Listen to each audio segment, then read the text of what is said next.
Femur fracture जैसी condition से क्या मुराद है?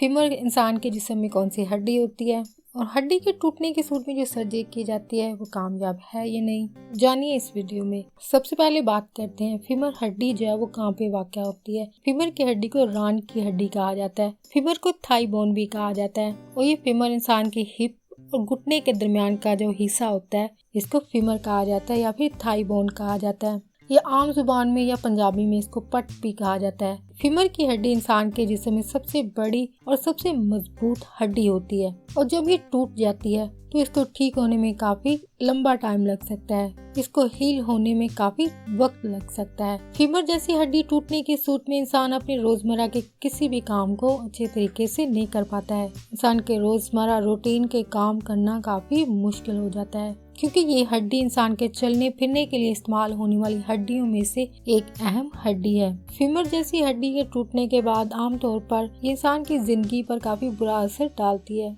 इस हड्डी के टूटने की सूरत में आमतौर पर इंसान की जिंदगी पर काफी बुरा असर पड़ता है। इंसान की जिंदगी पर बड़ा असर पड़ता है, लेकिन ये तब्दीली इंसान के लिए सिर्फ आर्जी होती है, टेम्परेरी होती है। सर्जरी करवाने के बाद इंसान मामूल के मुताबिक अपनी रूटीन लाइफ में वापस आ जाते हैं क्योंकि इस हड्डी के लिए की जाने वाली सर्जरी जो है वो काफी इफेक्टिव है, काफी बेहतर रिजल्ट जाहिर करती है और इंसान अपनी नॉर्मल लाइफ की तरफ आ सकते हैं। सर्जरी क्योंकि बहुत इफेक्टिव है इसलिए लोग आमतौर पर टूटे हुए फीमर से मुकम्मल तौर पर ठीक हो जाते हैं, मुकम्मल तौर पर ठीक होने के काबिल हो जाते हैं। और ज़्यादातर वो अफराद जिनकी फीमर की हड्डी टूटती है वो सर्जरी के बाद ठीक होने के बाद अपनी नॉर्मल ज़िंदगी की तरफ लौट जाते हैं। इंसान फिर से नॉर्मल ज़िंदगी जी पाता है।